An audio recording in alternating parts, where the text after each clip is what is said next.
come together and talk about ethical issues that impact the field, but also impact society in general. This event would not be possible without the generous support of the Robert Lehman Foundation. The Robert Lehman Foundation has, I believe Petra has supported these lectures every year for a number of years, so we're thrilled to have the support of the foundation again. I want to give a quick pause here to social media, and Anthony, I'm going to put you in charge of doing a little bit of tweeting, but everybody, but really Anthony, who's our social media guy in the program. Here are some hashtags: Seton Hall, Hall Arts, Museum Ethics. Cinnamon's hashtag is Catlin-Legutko. Her museum's hashtag is Abbey Museum. And we'd love it if you use the hashtag Decolonize Museums. And I threw in I Tweet Museums. Our colleague Mark Schlemmer, who some of you met in a couple of classes, is really great about tweeting and retweeting all things museums. So please consider using those two hashtags and those handles. And I'll remind you about these in a moment. So Anthony, that was your call to action. All right, you're the man. Before we get started with Cinnamon, I would like to take this opportunity to ask my colleague, our colleague, Hannah Gaston, who is a master's candidate in the Museum Professions program, to come up and say a few words of introduction for the program today. And I also just wanted to acknowledge, some of you may not know this, but Hannah was just awarded the May Keene Reynolds Museum Studies Graduate Fellowship at Liberty Hall Museum. So really happy about that. So Hannah, I'm going to turn it over to you. Excellent.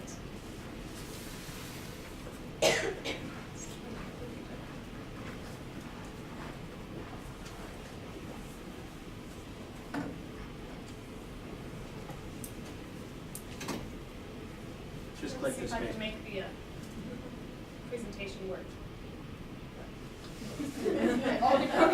Just click the space. Here we go. Off to a great start. Don't mess it up. Don't mess it up, exactly. Thank you, Greg. It is my pleasure to be here. As Greg said, my name is Hannah Gaston, and as most of you know, I'm a second-year student here in the program at Seton Hall. And I'm very pleased and very honored to have been invited to sort of give an introductory lecture to our program here at Seton Hall. So, as a emerging professional and as a Marvel superhero fan, I can't think of a much better way to discuss decolonizing in museums than discuss Black Panther. Now, who here has seen Black Panther? Yes, some of you. Well, for those of you that have seen Black Panther, you probably know where this presentation is already going. And for those of you that haven't, there may be some spoilers ahead, so I apologize about that. But without further ado, let's just jump right on into it. So a quick summary of the movie for those of you that don't know. The movie is about T'Challa, and after his father passes away, he has to become king of the country of Wakanda, which is a reclusive yet technologically advanced African nation.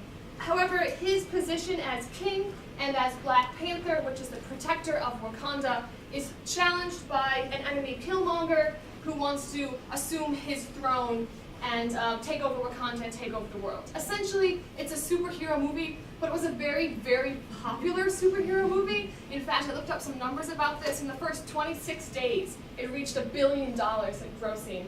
And it's the fourth highest grossing MCU movie to date. It was nominated and won several Academy Awards. So needless to say, lots of people watched it, lots of people loved it. When people watch movies and love them, they post about it online, as we all know.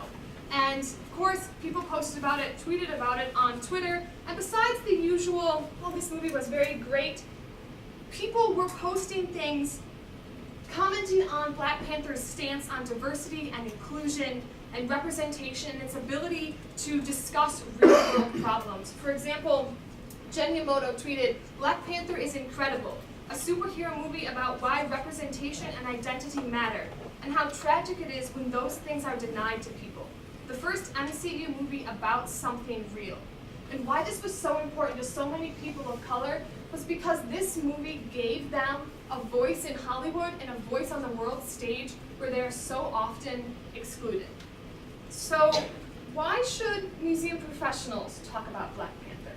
Well, for those of you who've seen the movie know that there is a scene in the movie where the enemy, or the villain I should say, Killmonger, visits a fictional museum called the Museum of Great Britain, and he has a conversation with a white female curator about a collection of African artifacts on display. And we'll see the scene in just a few moments. Let me preface it just a little bit for you. So he's asking her some questions about various objects, and she answers him in a rather condescending tone, and answering very simply their origin, when they were made, and when the scene picks up, he takes her to a specific object he's very interested in, which is an axe head. So now we will get to watch that specific scene, just a clip of it, so we all know what we're talking about. What about this one? Also from Benin, 7th century, in Fula tribe, I believe. Nah. I beg your pardon. It was taken by British soldiers in Benin, but it's from Wakanda, and it's made out of vibranium. Don't trip. I'm gonna take it off your hands for you. These items aren't for sale. How do you think your ancestors got these? You think they paid a fair price? Or did they take it like they took everything else? So I'm going to have to ask you to leave. We got all this security in here watching you ever since I walked in. Like you ain't checking for what you put in your body. All right, mate. All right, so as you can imagine, many museum professionals, myself included, were shocked when we saw this scene. I spoke to Cinnamon about it before the lecture, and she said she was in the theater, just wanted to rewind and watch it again. But we certainly feel the same way. And as I said, many museum professionals were talking about this and took to Twitter to discuss it. And lots of people, they were commenting things like, well, why would a curator bring coffee into a gallery in the first place? Of course, that's what we all think of as museum professionals. But on a much more serious note, they also said things like, they brought up real questions about the museum world, asking, does being an expert in a particular field also mean claiming ownership over the content you curate? They were asking real questions about decolonization and representation in museums that we as museum professionals have to deal with every day.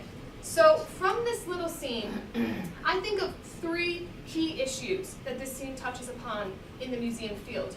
1, museums often lack senior staff with diverse backgrounds. 2, people of color are less represented in museum spaces. And 3, many African artifacts were taken from their home countries under suspicious circumstances. So from these 3 key issues, I can think of 3 ethical questions that we can draw from this. 1, who gets to tell stories in museums? 2, who belongs in a museum?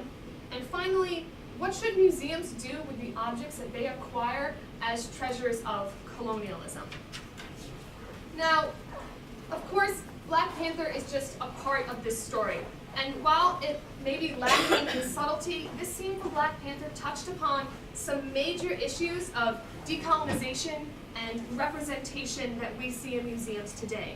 But partly due to its popularity, this movie actually refueled this discussion about decolonization in the museum field. However, as I said, it is only the start. Just about every museum can take steps to decolonize their institution. And while it may seem like something that's only truly possible in a movie, tonight we will get to hear from Cinnamon Catlin-Legutko from the Abbey Museum, who has really become a leader in this field of decolonization. And I'm very excited to see how the Abbey Museum has responded to this need and how museums can respond to Black Panther and become leaders in the field for museum decolonization as well.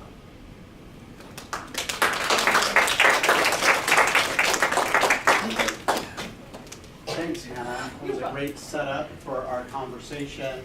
And for those of you who are in my legal ethical class, as you know, we've been using Sally Yurkovich's Practical Guide to Museum Ethics as a starting point for our conversation. And not that I expected any of you to have the book with you today, but think about the framework that we've been using, the idea of the framework for addressing ethical problems, identifying what the facts are, identifying who the stakeholders are, identifying the problem and potential solutions. And as you have that in the back of your head, and as Cinnamon is talking, I think you're going to see some ways that you have at the Abbey Museum actually done that at your museum. So I'm really excited to have Cinnamon here. Cinnamon and I have known each other for a number of years, and it's something I'm always reminded of the power of relationships in our field. You never know when people will enter your career or circle around in your career, and here we are again. So we're of course delighted to have you here. As you know, Cinnamon, Catlin-Legutko is the director of the Abbey Museum in Bar Harbor, Maine. Why is that doing that? In Bar Harbor, Maine, and she'll of course talk a little bit more about her museum and what's happening. Just a reminder of our handles and hashtags. As president and CEO of the Abbey Museum, Cinnamon has really embarked on reinventing that museum and its entire strategy about its collections, its community engagement, and in fact, how it addresses issues of staffing and governance, because a lot of what has been taking place at the Abbey Museum, as you and I have been talking about, Cinnamon, has really come from the top down. As Hannah suggested, Cinnamon, through the work at the Abbey Museum, has become a leading voice in the decolonization movement in the country and growing around the world, and she'll talk about that a little bit more. Cinnamon has worked in the museum field for more than 20 years, and she actually believes, as I do, and I think that many of you, if not all of you do, believe that museums have the power to change lives, to really help us embrace the people with whom we share this planet. She has given a number of talks on decolonization at museum conferences around the country, and at other graduate programs, and so we're not the first, but that's okay. She is also the author, as some of you know, or the, how do we describe you? Revising author? Revising author of an excellent book called Museum Administration 2.0. Those of you in our Anatomy of the Museum class used that last semester. And so I mentioned that not only to pat Cinnamon on the back, but to say that Cinnamon knows a lot about what she's talking about, both in terms of running, would you call your museum small? Technically, we're medium. Medium, sorry. Technically a medium-sized museum, but doing really big things. And so without further ado, it's my great pleasure to welcome you to the stage. Thanks.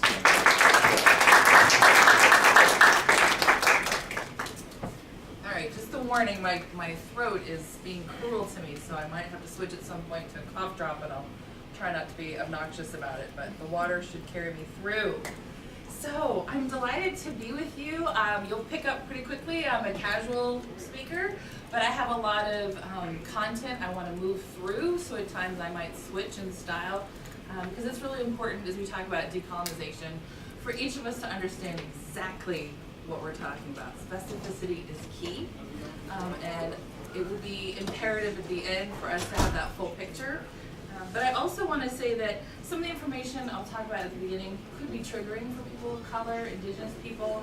So I want to acknowledge that at the beginning, and if you are uncomfortable, please just raise your hand, signal, step away if you need to. I have found, especially when I deliver this conversation with a room with indigenous people, there is a lot of trauma that comes up, and I don't want to be complicit in that. I'm just working through what I'm learning, what I'm understanding. So I always like to start with that. I also want to say that a lot of the words I'll share are not mine. They're the result of my learning from Amy Lonetree, Susan Miller, Tate Walker, Jamie Bissonnette-Louis, Geo Neptune, Bonnie Newsom, and Darren Ranko, among the many indigenous scholars who have really shaped my view, have really been patient and kind and accessible to me and to my team and to the trustees as we've worked through what it means to be a decolonizing institution. And of course I want to recognize the Lenape people, past and present, whose ancestral lands we are on, as well as indigenous people that call New Jersey home. I always want to recognize the place we're at and encourage each of you to take time to research indigenous history of where you work and reside. It really matters. So I always like to start with that. To kick us off, though, I'm going to quote Amy Lonetree, who is a Ho-Chunk scholar at University of California, Santa Cruz. And I see her book right here up front, David. I'm very lucky she wrote a book called Decolonizing Museums the year we got started on this. But she writes in her book, museums can be very painful sites for Native peoples as they are intimately tied to the colonization process. And to acknowledge this harmful space that museums create is to decolonize. And it's really the word I come to the most. What is causing harm? Will it cause harm? Has it caused harm? Does it cause less harm if we do X, Y, Z? It's really about recognizing that. And what do we mean then by decolonization? Susan Miller, who's a Seminole scholar, will tell you that it's the process designed to shed and recover from the ill effects of colonization. And I'll offer a definition in a little bit, but the key here is that it's about history, it's about addressing the past and its legacies for today, and it's about being specific around your story. I would argue every museum has a different definition of decolonizing practice that has been determined, defined by the indigenous groups they are working with, hopefully. It would be a little difficult to just suddenly say you have a definition and not speak with an indigenous person. So let's explore a little bit what do we mean by the ill effects. The history of museum representation of Native people begins with the development of anthropology as an academic field. Modern day representation stems from that late 19th and early 20th century representation, and anthropologists earned accolades by systematically collecting American Indian material culture. Their job was to collect these items. Collecting the authentic for museum collections. And what museums are we talking about? One of the earliest, of course, is the Smithsonian, 1846. Peabody Museum of Archaeology and Ethnology at Harvard, 1866. New York's American Museum of Natural History, 1869. And Chicago Field Museum of Natural History, 1893. So they're kind of setting that early standard for representation. At the same time, anthropologists were collecting material culture. They were also collecting the skeletal remains of Native people from executions, traditional burials, and battlefields, and depositing their bodies in museums. And to this day, the remains of an estimated 500,000 Native American people are held in U.S. museum collections, and an equal number are held in collections in Europe. So our perceptions of Native people and indigenous cultures are shaped by the work of colonizers in these museum spaces. And they're shaped by people like me. I'm a trained anthropologist, and I work in a museum. I have that power every day to shape what audiences take away. So what does this look like in our memories and experiences? Well, we find exhibitions historically and in some museums still today, like you see in this picture. Exhibitions tend to reinforce the view of static, unchanging cultures. Certainly the diorama supports that by depicting Native people frozen in time, by displaying them next to dinosaurs and other extinct animals.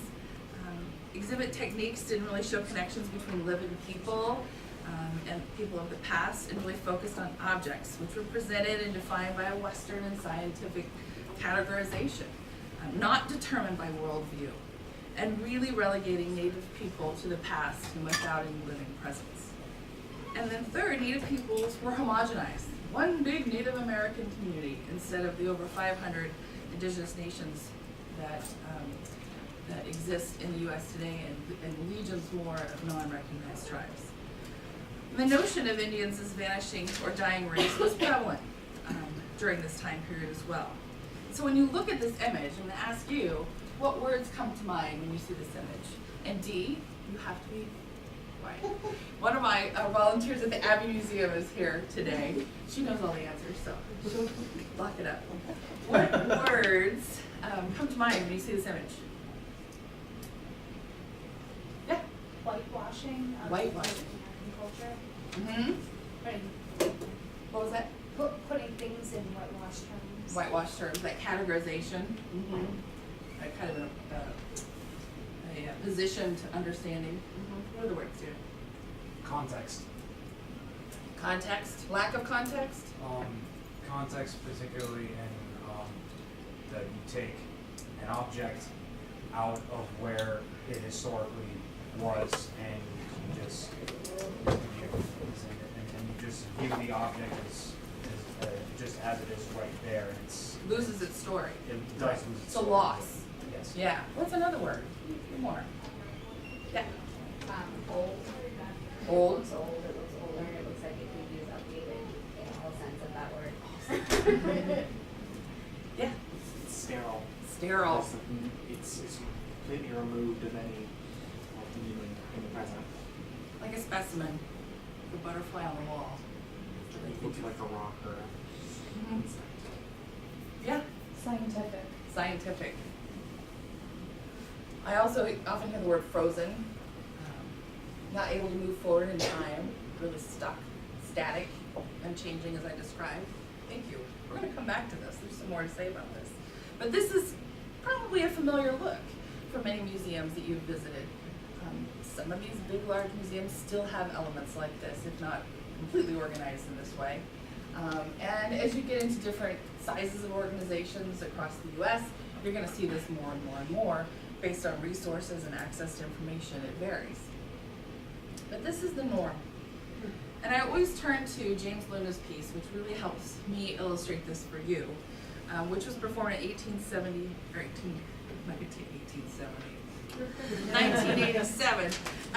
at the San Diego Museum of Man. James Luna, an artist, installed himself in an exhibit case. And you can't quite see in the image, but there are labels that really point out the scars on his body and tells you how he got those scars from fights.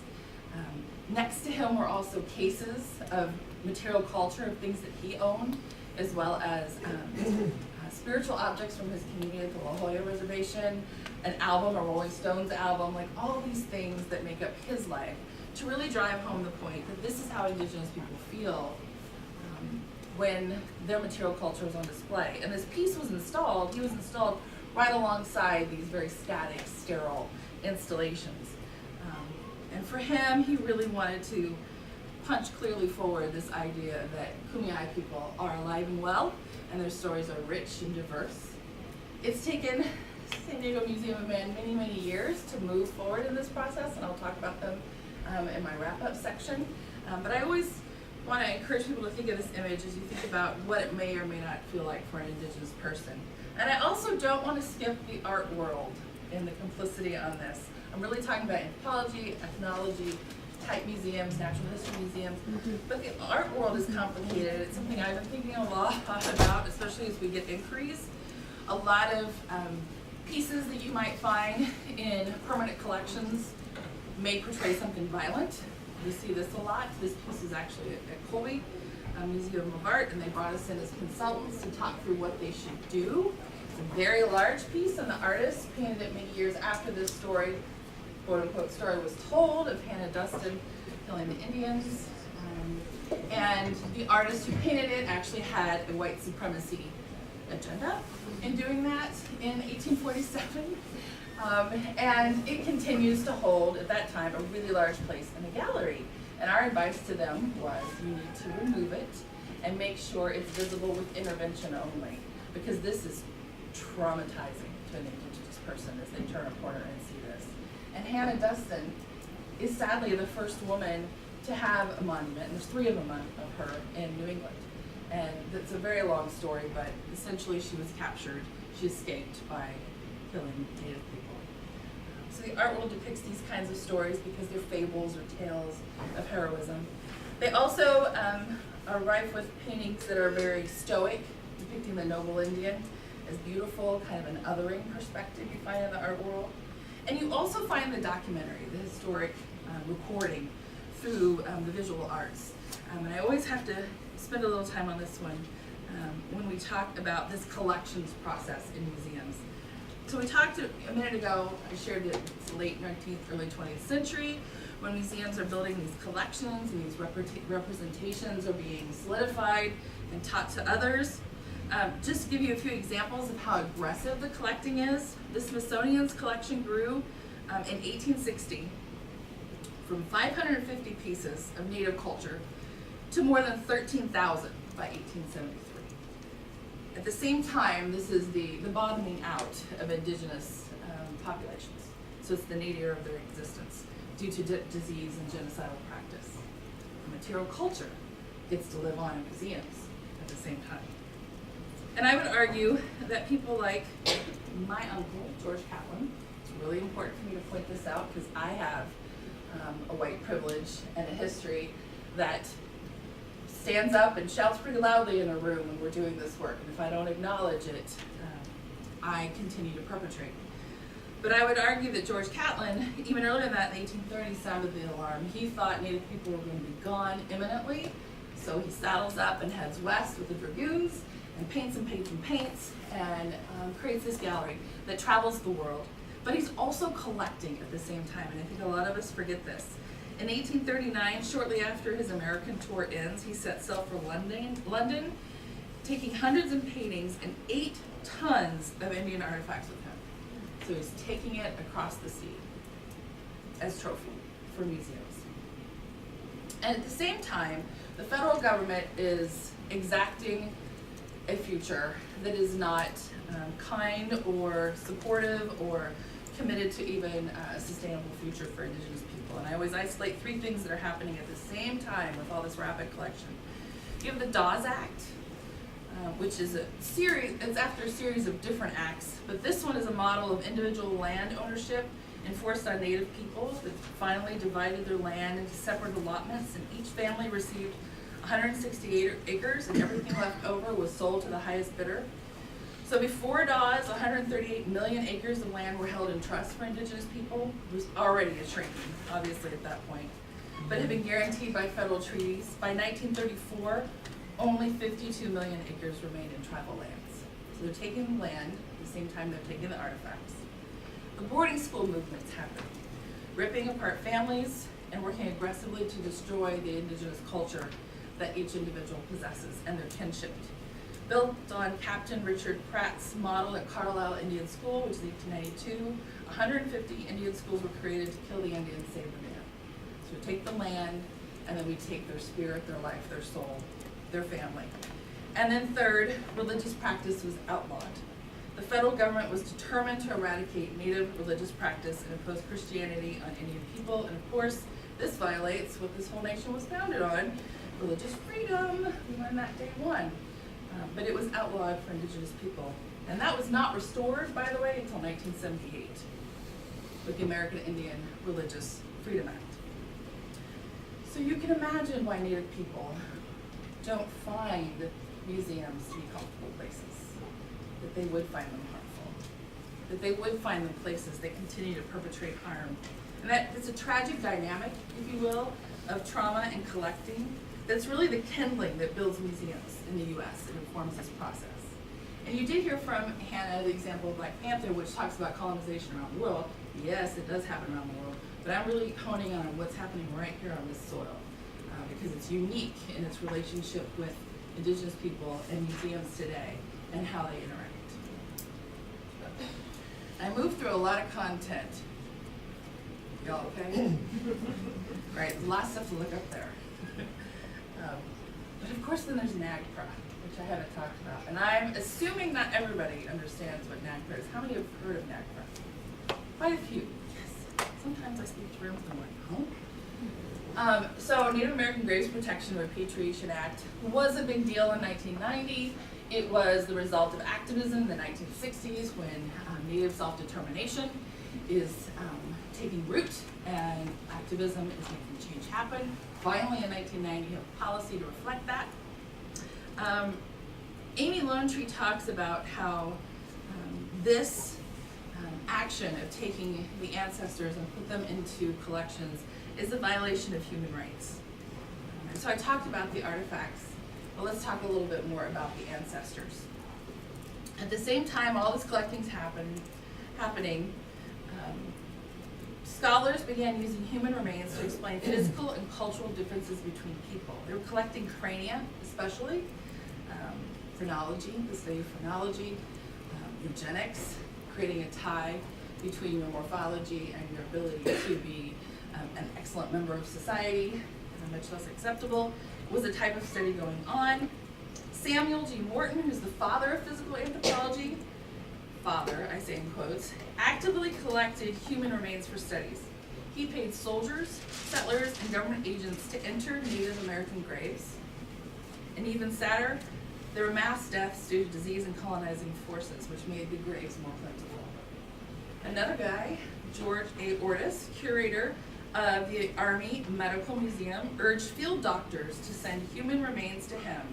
These were Native people killed in battle and massacres during the Indian Wars. 1867. He joins forces with the Smithsonian. So those ancestors ultimately go into the Smithsonian, and in great part are still there. As a result, roughly 4,500 Native American crania through these actions end up in the museum and were transferred officially to the Smithsonian in the 1890s. That's just one example of the physical remains. But the one that always shocked me was Franz Boas. As a student of cultural anthropology, I was surprised to learn this when I was doing my studies. Founding fathers of cultural anthropology as opposed to physical. Best known for collecting the oral traditions of the Northwest Coast tribes, very widely published anthropologist. But at night, he collected bodies from graves to make money and sold them to the Field Museum in Chicago, and then further on to museums in Berlin. So that was his side job, side hustle, if you will. So by the time NAGPRA comes along, it's estimated that museums, federal agencies, private collectors hold anywhere between 300,000 to 2.5 million. Big gap, it's likely more close to 2.5 million when you think about private collectors, which don't have any kind of jurisdiction over them, because NAGPRA only applies to organizations who receive federal funding. So there's a whole world out there of people holding ancestors. And as I said earlier, it's estimated that the remains of 500,000 Native people are still held in U.S. museums. And without going in detail about NAGPRA, because you guys know this and you can look it up if you have any questions, it's important to note with NAGPRA, museums determine cultural affiliation, not Native people. So a whole community can come and say, these are our ancestors, this is how we know it. And a museum expert, a scholar, or someone can say, not based on my research, it's not you, it's not your people. This happens all the time. The other challenge with NAGPRA was that with so much upheaval, removal, the trauma of this time period, people weren't on their ancestral lands. So how do you determine affinity? Indigenous people believe it to be one way, but those who came later are in a different mindset and default to their scholarship rather than indigenous knowledge and scholarship.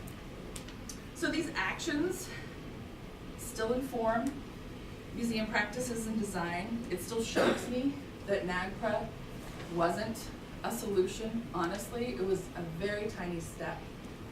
And until that decision-making relationship is resolved, it's going to be a problem, and it continues to be a problem. But wait, there's more. It gets worse. So museums also, in addition to having this problematic history and present, are quite racist. And there's some specific data that I'll share with you that illuminates this. In addition to the structural systems of exclusion and race, the field continues to reinforce the structure of power relationships in because of minimal inclusion initiatives. The field is truly, truly late to diversity, equity, accessibility, and inclusion conversations. Very late, like later than everybody else late. And it's not something that can be ignored anymore.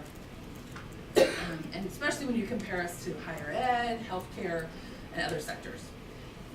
When DEI, in short we call it, is in place, it's important to note that it becomes a way of working, a commitment, an organizational commitment, just like decolonization does, and we'll talk more of that in a minute. But I'm struck by a quote that was recently published by the AAM, American Alliance Museum's president and CEO, Laura Lott, who wrote, "A 2,500-year history of elitism still haunts museum practices, collections, funding models, and boardrooms." So let's see a few numbers that support this. And I know that you are very familiar with the changing demographics in American society today. The current population of the U.S. is about a third minority or people of color, which is heading toward a majority non-white nation. In 25 years, the U.S. will be 54% white, not Hispanic, and the trend will grow. These are well-established numbers. Right now, 9% of museum core audiences are people of color.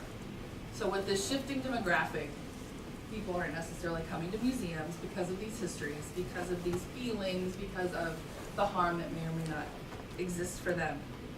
And approximately 20% of museum employees are minority, and we know that a lot of those folks are not in the C-suite, they're not in leadership.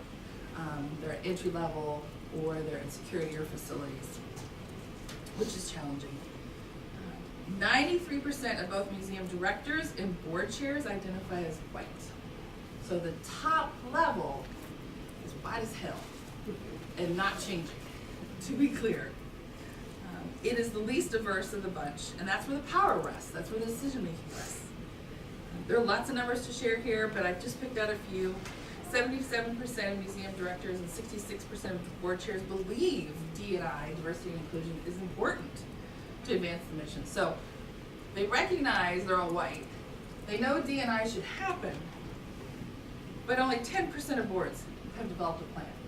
They haven't done anything about it, relatively speaking. Just 10% have done something about it. There's a real disconnect between perception and urgent action, as Laura also writes. So, what's to be done? Here's the uplifting part. Something can be done, hopefully. At least at the Abbey, we're taking a stab at it, if you will. This is our working definition, and I really emphasize working because it can change, it can evolve.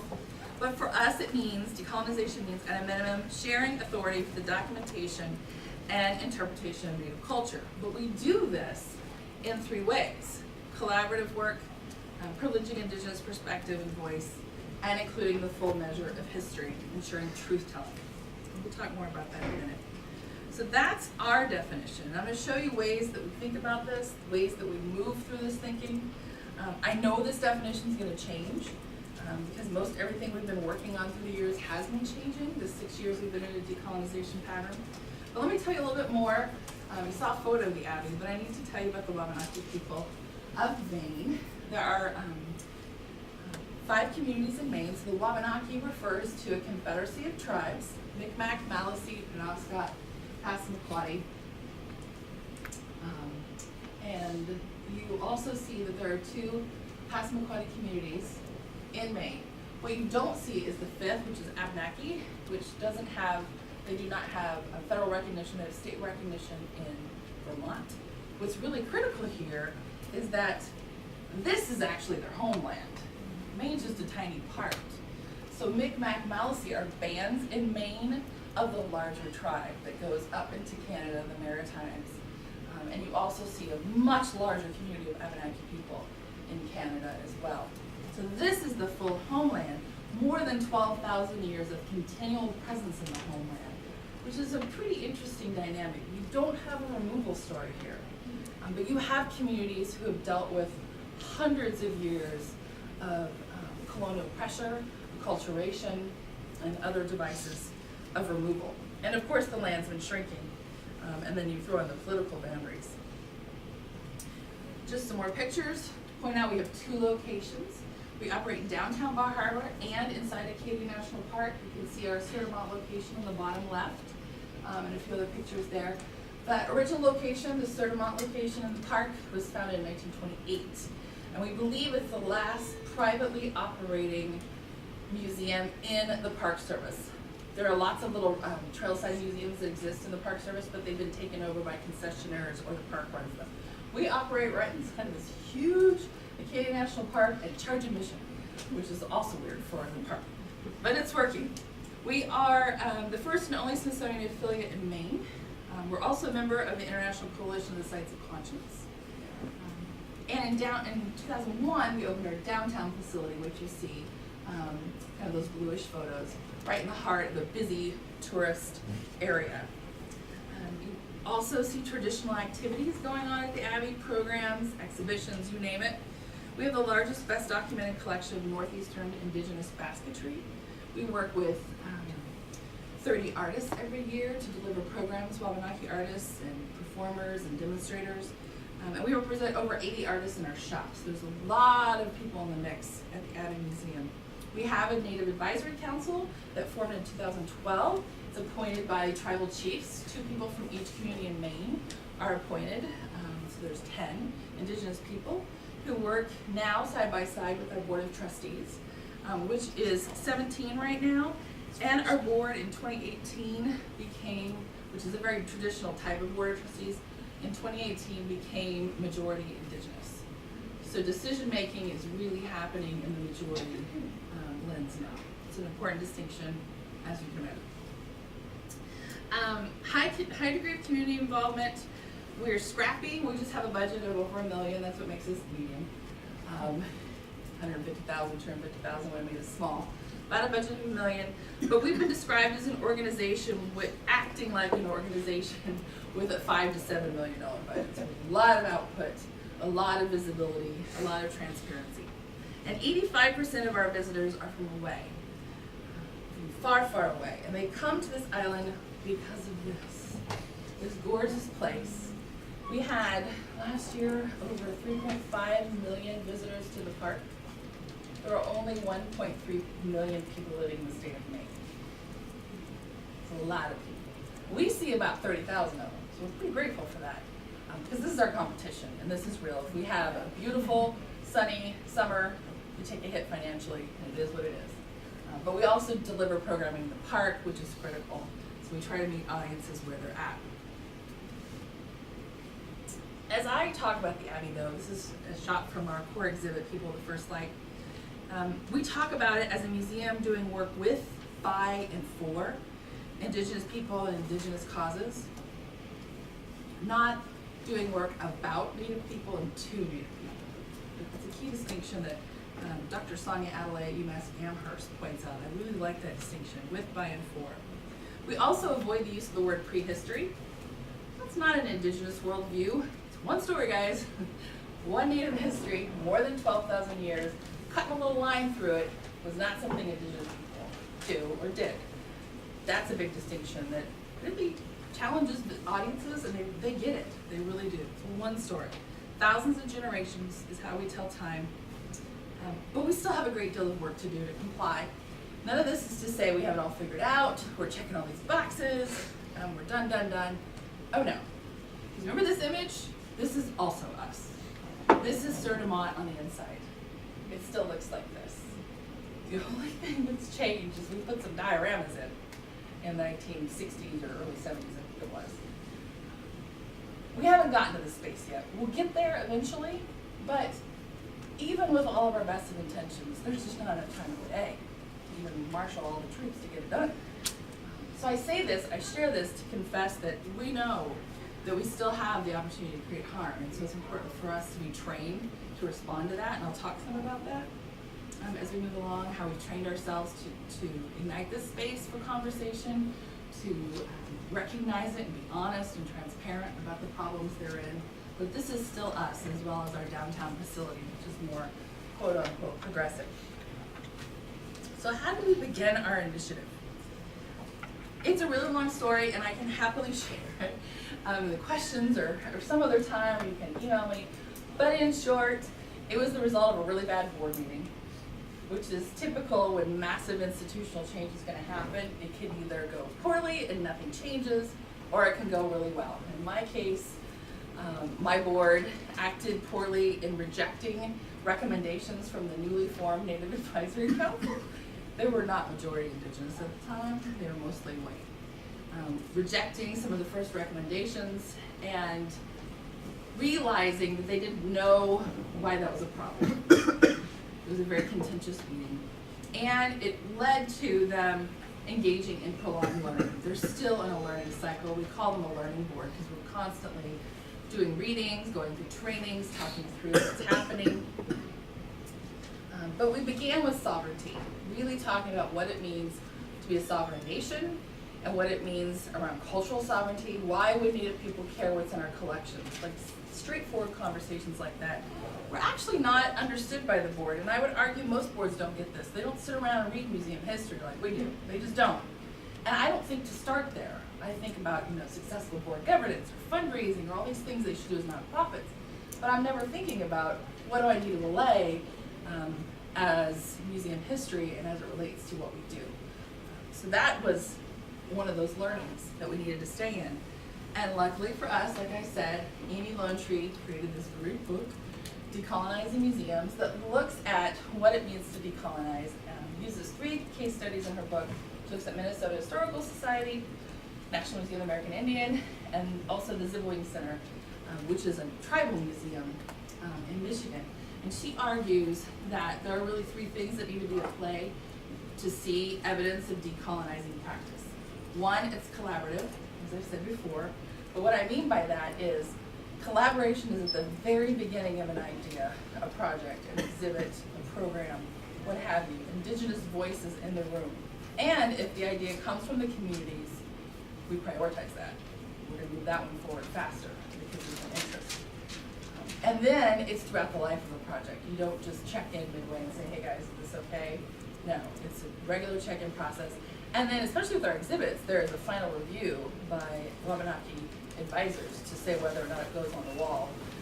And it can be subject to revision if something changes. We have changed things. The second is the privileging of indigenous voice and perspective.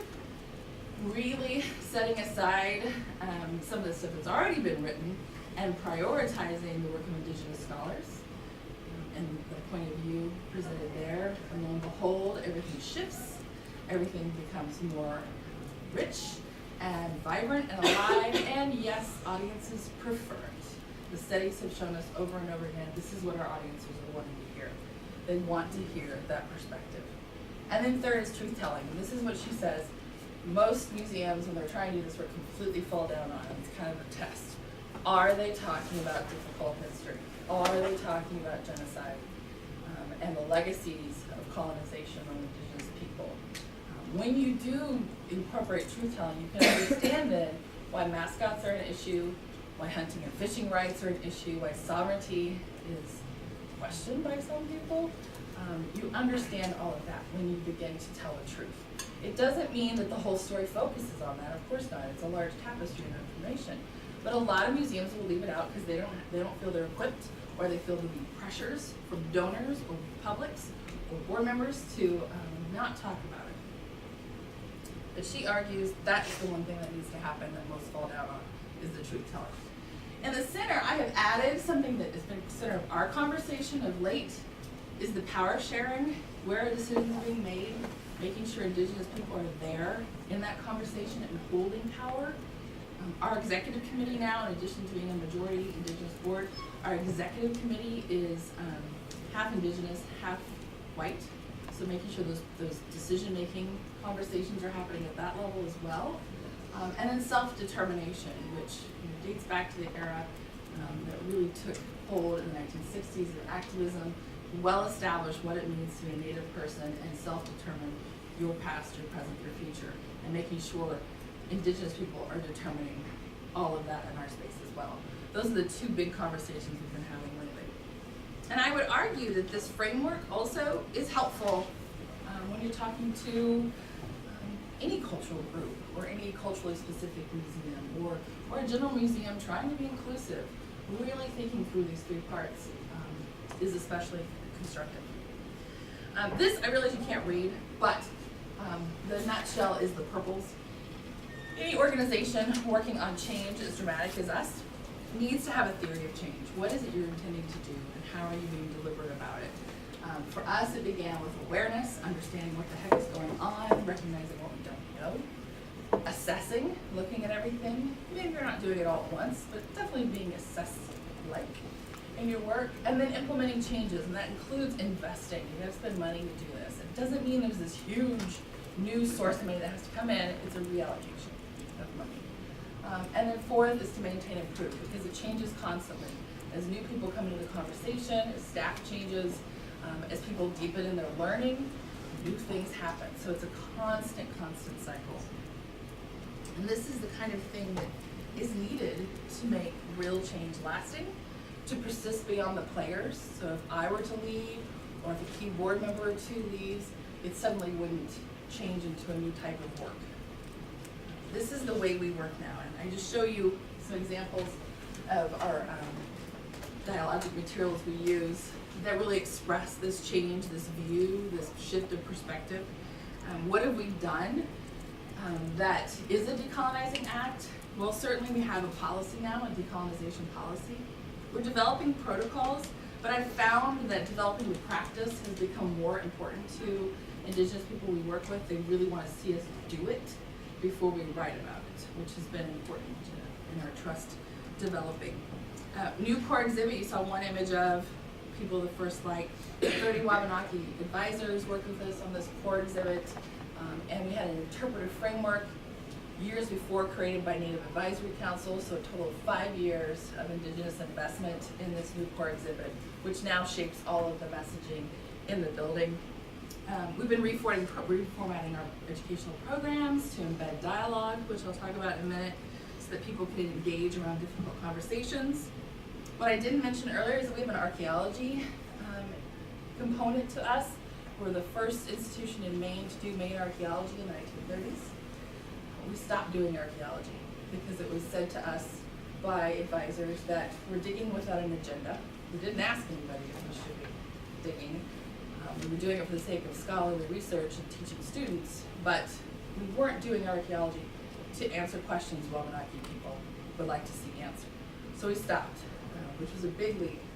It's paying off because we really are excited about what we're learning, of course, but we have convened an Indigenous archaeology committee to guide us in this, so that Indigenous archaeological views are priority. There are certainly challenges, of course. This is emergent work. There's not a community of practice that we've really been able to tap into. We're almost making it up as we go sometimes. And I've also figured out that as hard as boards study and think about work and what they need to do, they're not studying museum practice, so they don't know what they're undoing. So I'm still trying to figure that out. It's a wonky place to be in. But you also never feel like the work is getting done fast enough. And so it's about pacing, it's about understanding harm, and being really transparent about intentions and impact and what you're trying to achieve. And then for us, we're a seasonal organization, so we have a lot of seasonal change. So staff changes in the summer. How do you ramp up people to this work? We've not figured it out. We have a lot of failures that we count, but we're trying. We're absolutely trying. And we think, obviously now we know too, is that it's about workplace culture.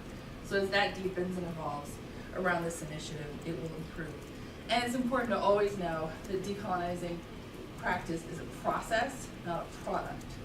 So helping people understand that there's complexity, and that's how we work, and it's not black or white, it's very gray all the time. And you have to just learn to work in it. So that, as you can imagine, shapes how we hire people. We now have a staff that is 100% engaged in this work. They either came through the process and are still on board, or they came to us because we're doing this work, which is an interesting new place we're in. Big long list here. People always ask, especially at museum conferences, does this really apply to me? The answer is yes. No matter where you work, it does. And this list grows on and on and on and on. And obviously the ones at the bottom are the most recent editions. I love the one I was telling Greg earlier that I was doing a talk at an art and politics symposium, and there was buzz, do they not talk about Indigenous history? If they don't talk about them at all, well, then it applies. And you could cast that broadly to all museums. So it is a real issue. Would you add anything to this list? Yeah. How you reached out to the communities? How you did it? Yeah. Have you? Oh, have you? Yeah. Yep. I'm writing it down. Have you reached out? Any others? If you think of them, send them along, because it will grow and grow and grow. And I think the more I get on this list, the more people can understand how it does affect them, because we're all part of this. So I'm doing okay on my time. We started about 15 minutes after 7. I'm counting, so if you'll like throw a book at me or something. So I want to talk a little about how you train for this work, because that was my big learning. When we started this decolonization initiative, we had a lot of ideas, started some learning, but we also, as a staff, wanted to get a label in our orientation gallery to see how audiences reacted. We defined decolonization, we defined sovereignty, and we also talked about Indigenous people in Maine. At the very least, we want them to understand that when they leave. That was our goal, and you don't have to pay to come in to see this. It's right up front. It went really well. Within a month, people were writing about decolonization in peak season on TripAdvisor and doing it well. They were very articulate about it, curious, wanted to know more. We felt that was a strong metric, but what we didn't figure out, silly, was that they would want to talk to the frontline staff who are seasonal about what it meant, and we failed to train anybody in this because we didn't know. We were still trying to figure it out. We read some things, we wanted to get reactions, but we weren't training around this, and it didn't exist, quite frankly, any kind of training. So one of the first things we did was engage in facilitated dialogue training. It's a methodology prescribed by the Coalition for Sites of Conscience that really made a huge difference. I thought, though, we'd go through this training and learn how to communicate with our audiences through programming, recreate programming, but instead, what it did first is teach us how to talk to each other. So if we weren't able to talk about difficult history with each other, people from all walks of life, indigenous, white, Filipino, you name it, if we couldn't talk about any of this together, how in the heck were we going to talk to our audiences? So that's what it did for us. Facilitated dialogue, if you're not aware, really invites a person to learn about themselves in the learning. So there's a lot of relevancy that gets churned up. It gives equal value to the insights drawn from personal experience. It requires you to surface thinking and relationships to yourself. And it also assumes, the process of dialogue assumes that it's possible for two different perspectives to coexist at the same time, and therefore rejects binary either or thinking. So it's more the yes and thinking. So you might be saying, yeah, but there are things that are not for debate, and that is true. So with this, you have to settle on what your non-negotiables are, what you will not debate. It is not up for discussion. And if you force me, let's say as an educator, to discuss it, you're forcing me to take a racist stance, because I do not agree. And these are ours. It took us 3 years to get to these. First time we tried, we couldn't do it. We didn't know ourselves well enough. We hadn't done the work. We hadn't been trying things. The second time, we brought our trader back, and that's when we started to imagine. We figured out how to talk to each other. And then now we can talk to our audiences and imagine what it is they're saying, what we need to program around, and where we need to hold near and dear and protect ourselves. And when we wrote these down, it was emotional. The room was charged. We were there. And it may seem pretty straightforward to you, but it's actually not. Because these things are debated every day by audiences, by our state government, by scholars, by everyone who thinks they have a higher authority about topics related to indigenous people. So it's important for us to understand dehumanizing thousands of generational ancestors and indigenous people is unacceptable and perpetuates intergenerational trauma. So the museum does not have the final authority about the ancestors.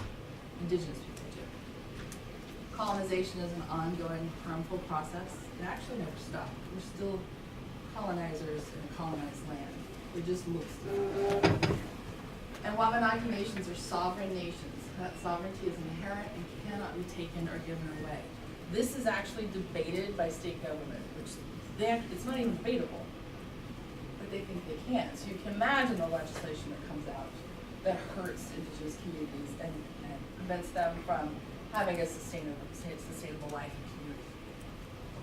Does that make sense, that balance of facilitated dialogue, why you have to have the non-negotiable? And believe it or not, you figure it out once you're in it. You know where your line is. You can feel it. It's very visceral. And you understand how to navigate that person into a new learning. Rarely does it fail. Of course, there's always somebody that leaves that just won't be changed. And that's fine, but at least you've held the line and you've protected people's lives as best you can.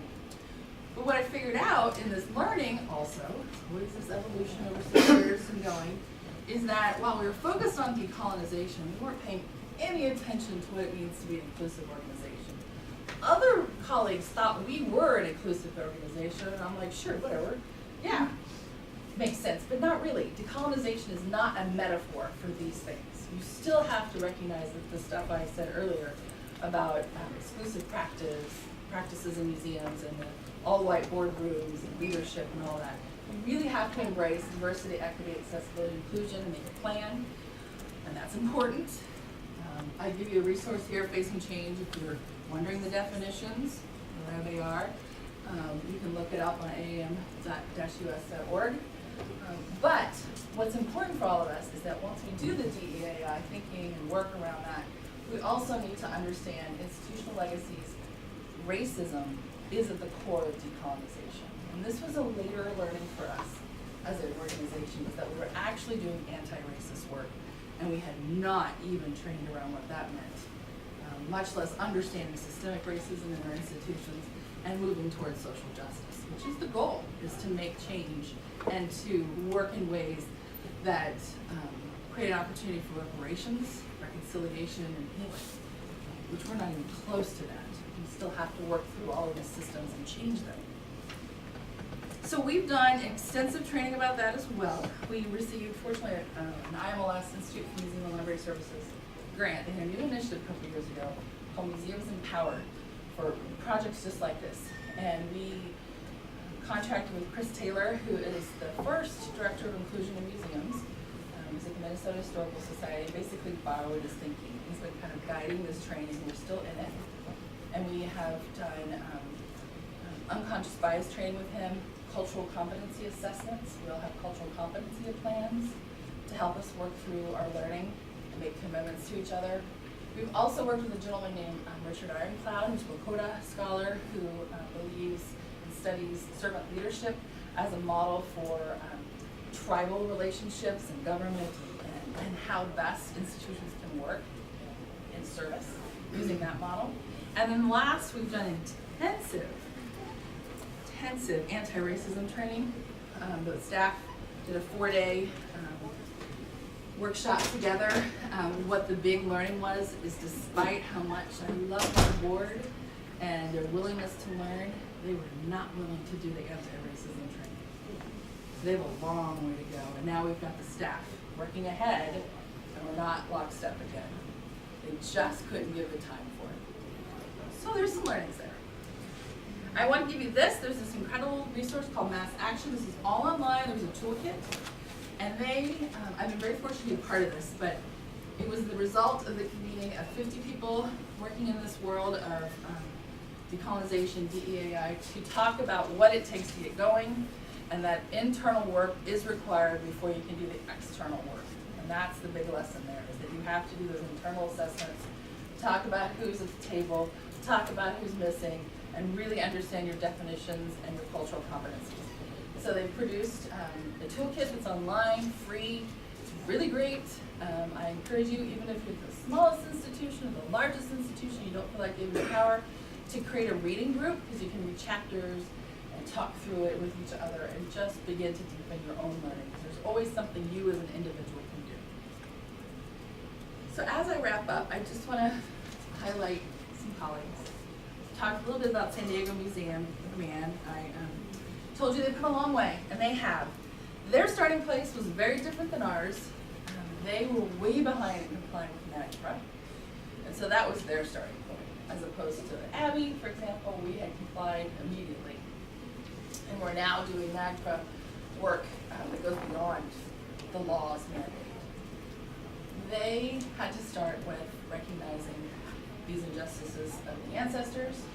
They are now thinking globally, because there isn't legislation like we have in NAGPRA for the globe, but they believe that, and I agree, that repatriation is for all ancestors, and they have a very large human remains collection.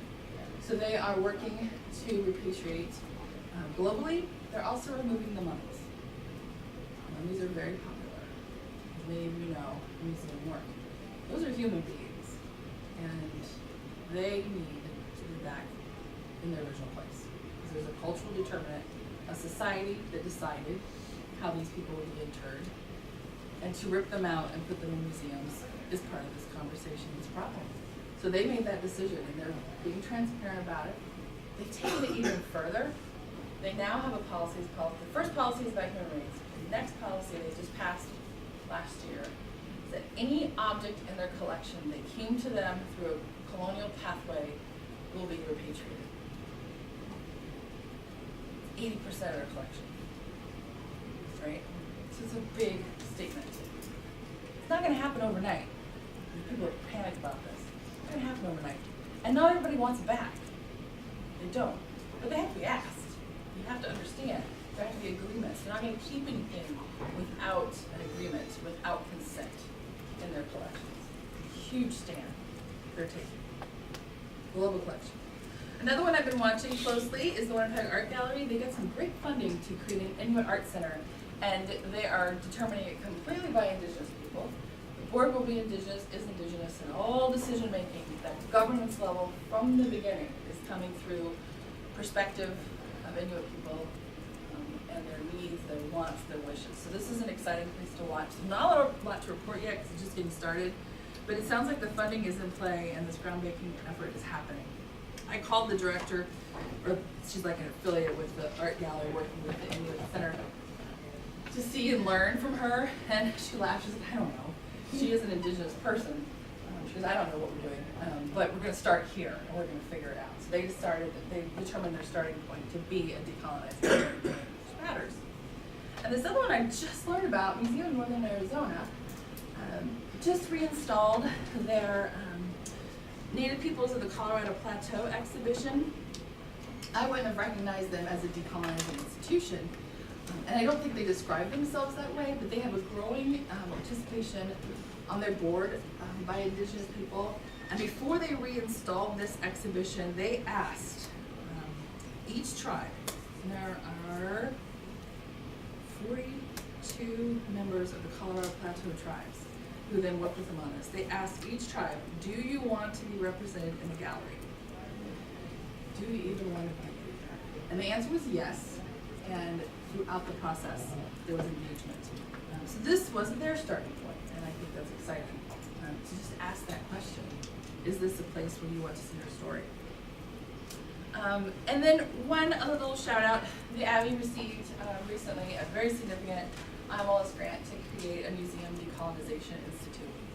So what I've told you is what we've been up to, but now we're working on creating methodology with a lot of partners on this that can be useful to all museums and build a community practice. So we have people to talk to, we can understand the differences. It's different for every organization, the path they take will be different, but we want to be a place where people get started because we think that's the one thing we can share. So the idea is that right now we're in the middle of this. We have a big convening next month of scholars coming in and practitioners, majority Indigenous by a long shot, are coming in to really assess the Abbey. We have an evaluator partner with us as well, and plan this teaching, if you will. And then the idea is that people will come each year and use the Abbey as a lab. We get all this expertise that's going to come in and tear us apart, which is great, and help us understand what we need to do differently, but also we grow our community practice. And so next year we'll run it subsidized with this grant, which we're excited about. And then the third year we'll run it on its own steam and see if it's financially viable. So luckily for me, I've got this grant that carries us through these 3 years. So this is something to watch. I also want to encourage you as I wrap up to go to our website. If you haven't visited yet, you've got to. abbeymuseum.org. We make everything transparent. And if you don't see what you're looking for, you email me. But I just want to say that the pressure's on, and this isn't changing. This is not going to lessen. Protests are real in museums. I'm sure you've been watching this. There's news almost daily about changes being made, reversals. Just yesterday, the London's National Portrait Gallery, I don't know if you saw this, dropped a $1.3 million gift from the Sackler Trust. So if you don't know the Sackler family, Purdue Pharma, OxyContin, there's been a lot of pressure to not take money from them, and they dropped a $1.3 million gift. I was floored that there's finally been a break. So from colonization to how money comes in, there's been pressure applied, especially around big oil, so a lot of protests. And we now are seeing, especially in the UK, and I need to learn more on this, where national governments are funding positions to assess how much came in the colonial pathway. And you're now seeing museums stating this much did. The pressure is on. I'm excited about the future. I'm excited about where this is going. And also today, Trends Watch 2019 dropped, which is American Alliance Museum's future document. I don't know if you're familiar with Trends Watch. And number 3 on the list is decolonization, and it will form and shape the future of museums moving forward. So that means there's a lot of evidence for it, and I'm excited to be doing this work. I'm excited to be available to you as you think about this work. It's what I do. It's what my mandate is as the president and CEO of the Abbey. We made a decision early on that our entire organization will run through a decolonizing lens, from governance to policy to exhibits, you name it, but also advocacy. What was our advocacy role? And we made the statement early on, and my dear colleague, Darren Ranko, who's a mascot anthropologist at the University of Maine, said, this is great, Cinnamon, if we're going to do this in Maine, but we need to do it in a way that helps everyone in Indian country. It's not just for us. It needs to be a change for museums, so we need to be transparent. And I've now learned that that's critical, of course, but everybody needs to be transparent in this work, because nobody has the answers, and we can only learn from each other in this. So thank you to Greg, thank you to Petra, thank you to all of you for bringing me here. I really appreciate it, and I am definitely going to be available for questions.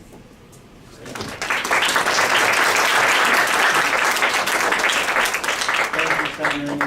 And I'm hoping that some of you have questions for Cinnamon, but as you gather your thoughts in our handful of minutes remaining, I had a couple of questions for you. One that leapt out at me.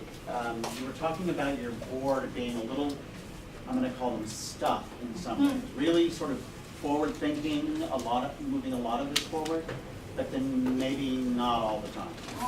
But one of the most forward parts of this was the fact that when I was talking to you and I said, oh, how wonderful it is that you're taking time out of your job to come here, and then you pointed out to me that this is your job.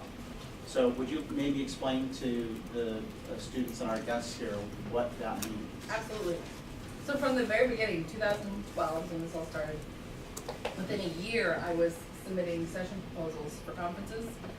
I just wanted people talking. I'd never heard anybody at AAM really talk about decolonizing museums at that point. Certainly I never heard anybody at the American Association for State and Local History, which is another institution or group I work with a lot. Never heard them talking about it there. And lo and behold, when we had these sessions, people came because they wanted to know what it meant. Nobody was coming into the room. Now, obviously, this is a self-selected group, but this is my industry group, and nobody was having a conversation. So we just found ourselves vulnerable and honest and transparent, and went out there and presented. And from that, I have been seeking out speaking opportunities. It's been snowballing lately, but we've also made ourselves available by phone, by email to counsel people. We even go on site and talk with folks when it works out. We've been traveling. Most recently, we were in Niagara Falls Heritage area, helping them think through collaborations. And it's growing, and it's now museum workers is our new audience, and you can count how many. And it's that advocacy role, and it's my job, it's in my role to be that external representative, to speak about what we do, and it just so happens that I enjoy public speaking, so it's taken off. This is my first, though, this year of 6 keynotes, so this is important to us, and all of them are museum workers. So it's a good job, and it's honestly the whole organization's job. We're working to transfer some of that speaking ability, this content for everybody at the staff to be able to give these talks. Right now, it's what I'm being evaluated on, is who I'm reaching. Thank you. And one other question that came to me, I know you talk quite a bit about collections and community engagement with the Native communities, but you didn't really talk a lot about how this has impacted the business end, really the bottom line, if you will. And I know that somewhere on one of your slides that you've got hidden here, I do have some. it's the numbers slide.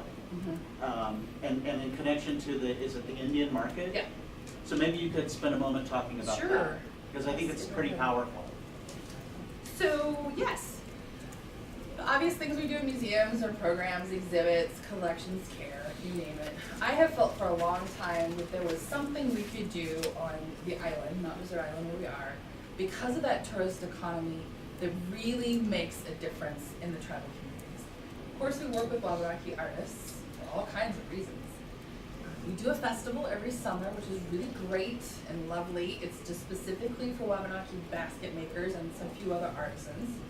But we haven't been really injecting this talent into the larger view of Indian arts and crafts. So we started with this strategic plan of ours that we created in 2015, which is all online, advertising.org, you can follow it, see all the updates.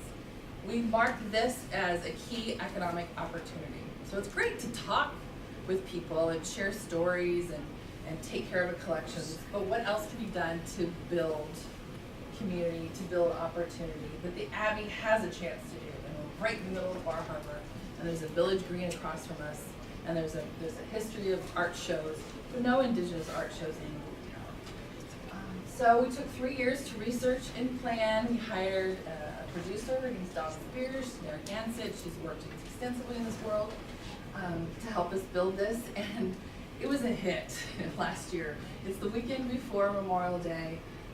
This is an image from that event.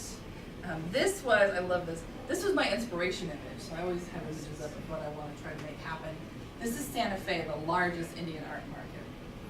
They'll see 80,000 people, 800 artists in downtown Santa Fe over 2 days. And for us, to be that large is a big climb, but we wanted what works for Bar Harbor, and we were able to make it happen, if you will, on our scale. And we saw 5,000 people. Holy cow, we couldn't believe it. We saw 5,000 people coming from all over. We had some amazing numbers to post, which I'll share in a minute, but there was not only marketplace sales, there was a fashion show. It was a huge hit. We also have an Indigenous Film Festival that happens for 4 days during it.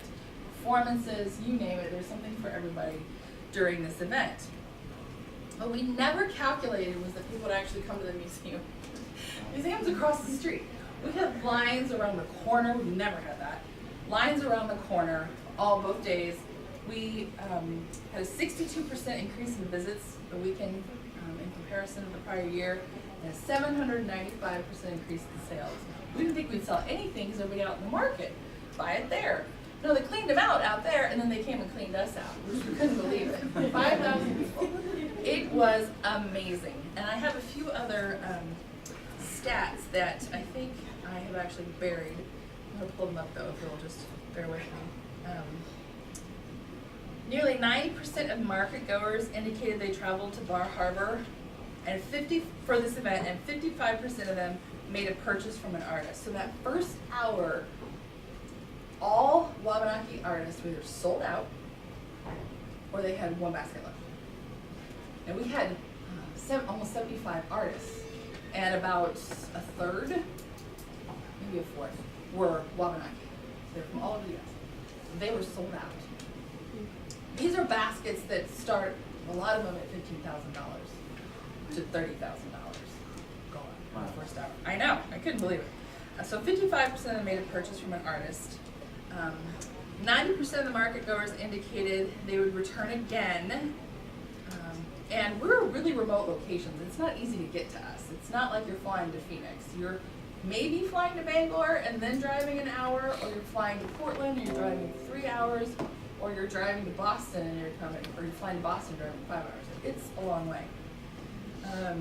And that perhaps more telling is that participating artists shared that their market sales were in the top 25% of the juried shows they've gone to in its first year. Top 25% of sales. So that means they'll return.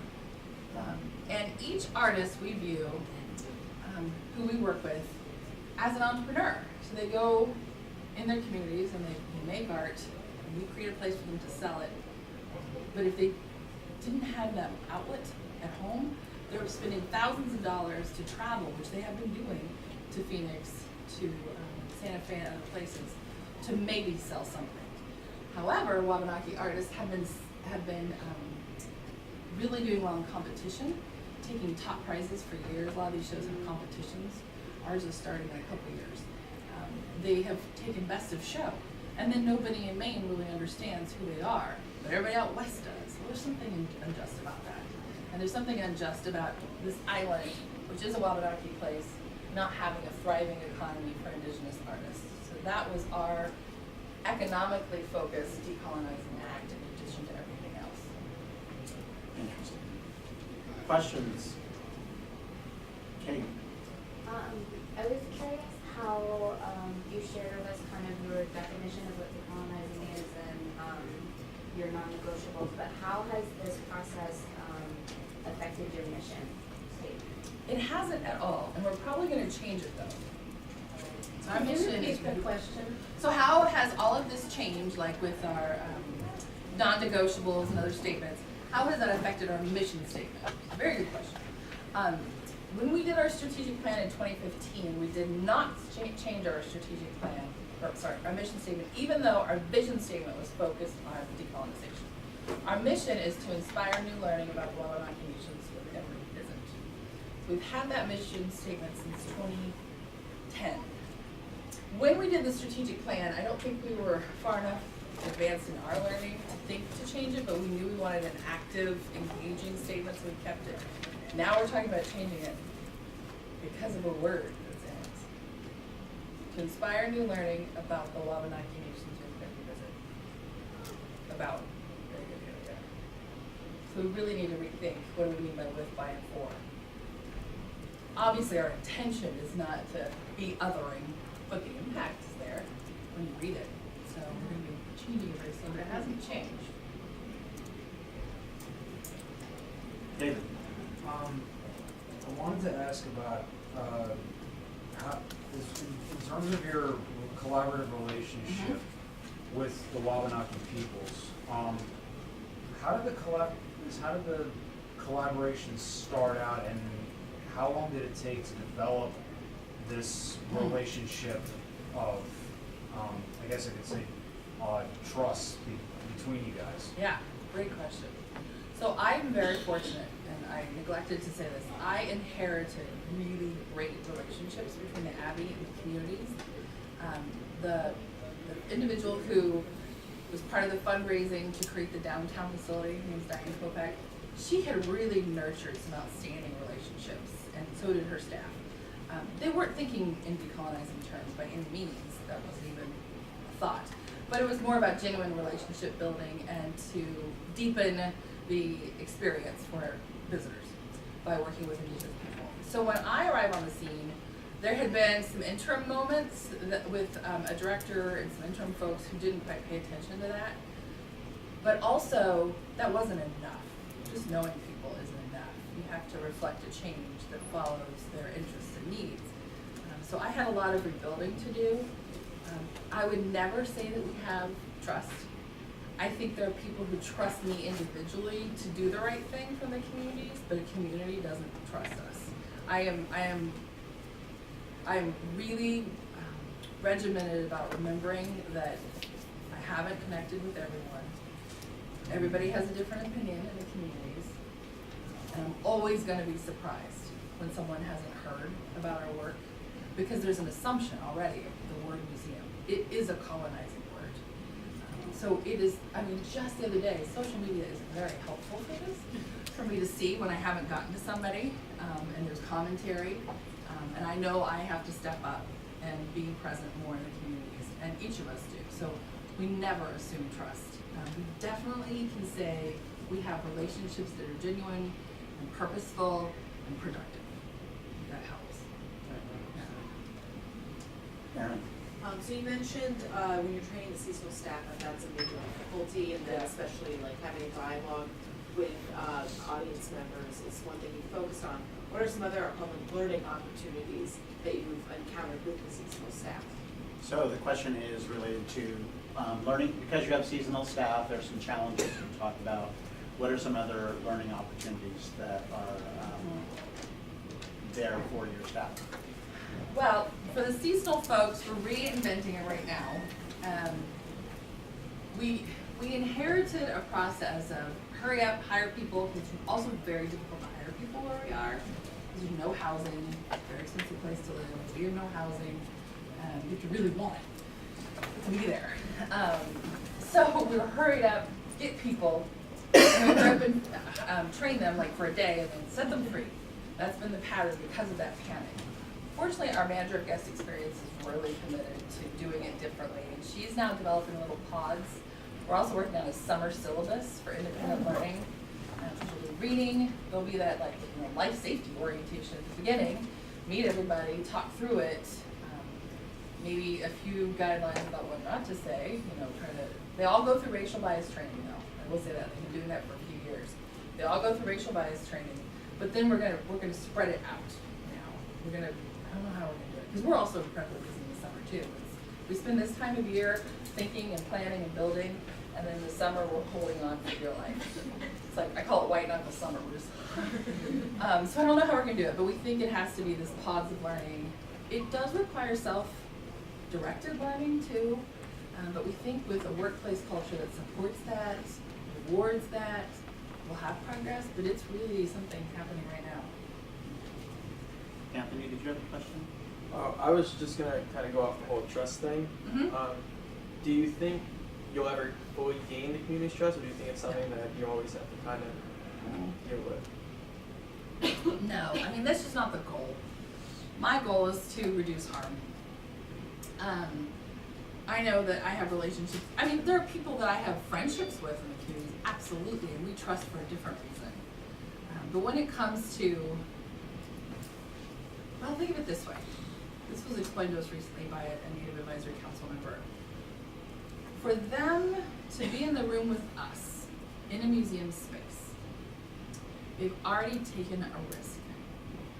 They've already, in some regards, taken an active betrayal against their community because there's so much opposition to museums.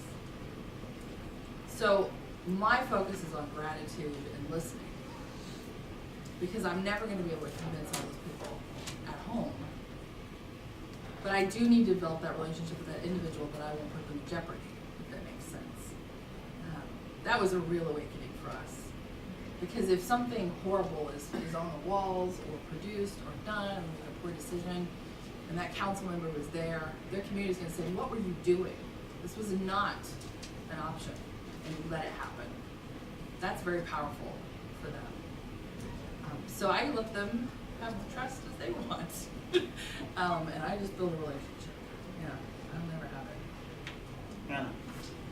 Actually, going back to the conversation about staff training, do you ever have people that come in, summer staff or regular full-time staff, that are afraid that they can't do this work? And how do you encourage them? So the question is, do you ever have staff who are afraid that they can't do this work, and how do you encourage them? So we don't hire them. We're in that place now. We won't hire them. We turn people away.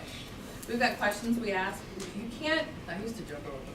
You can't test for racism, but as you do anti-racist work, as you begin to learn and understand and stay in it daily, you can see it. So all of us have to have our eyes on it, and we won't hire them. But we're very clear about, I mean, it's in our advertisements about the kind of museum we are, and they come in and they see, and they know too. Or they just don't apply. Yeah. We're really getting people now that want to do this work. Yes. Oh, hello. My question is, you addressed the challenges of diversity, and you were talking early on about the they reject some of your recommendations. It was a process that. So how does it affect your decision making, the decision making of the board of what you yeah. So the question is about board decision making? Yeah. Yeah. Right. How that's changed. Yeah, change. It's changed a lot. It's some people would find it very confusing right now. So what's happened, I told you we have a majority indigenous board, we have a Native Advisory Council. For 2 years now, Native Advisory Council and the board have been meeting jointly, which is a new growth moment. Council has said, I want to be in the same room as the board. And I want to understand what our roles are now with these shifting people in the room, decolonizing mandate, what does it mean now?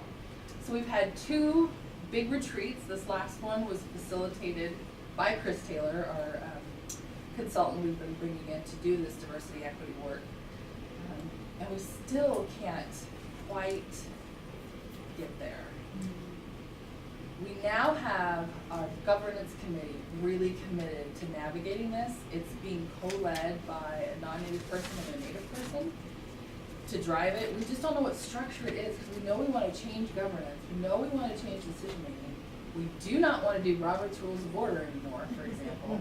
That is the most militaristic, patriarchal thing in the world. We want to do consensus. That doesn't quite get it. So governance is now taking it to decide what structure we're moving toward, and then council and the board continue to meet as needed. But everybody has a voice, and the chair acts more as a facilitator right now. He's doing an okay job, but we're all kind of in murky water about this. I'm just not sure. Everybody does speak up though. He's like, if everybody was quiet, why are people quiet? It's not because they're shy, because they don't feel safe or they don't feel like they have an opportunity. Everybody's talking. So to me, that is movement. And decisions are being made very inclusively. But it's not figured out. There's no model we can find. Nonprofit governance is pretty elitist. Well, it is. It is. And many people argue it's a very racist structure, and it doesn't fit for this. I don't know what the answer is, but we're going to try to find it.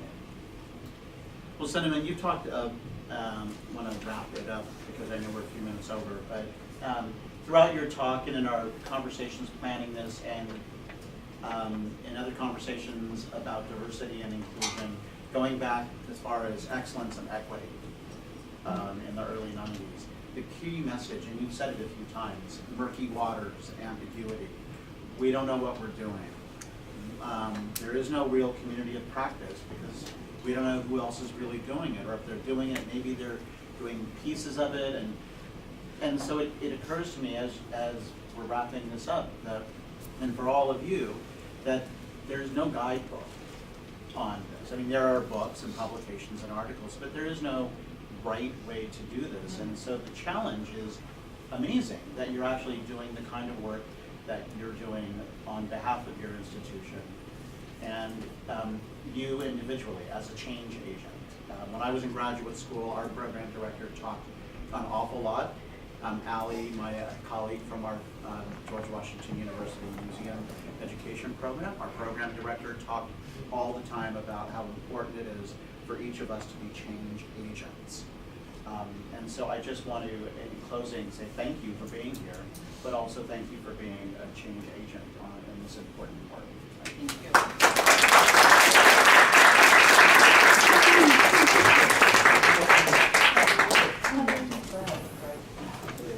And thank you all for being here. I do have my business card here if you really want that.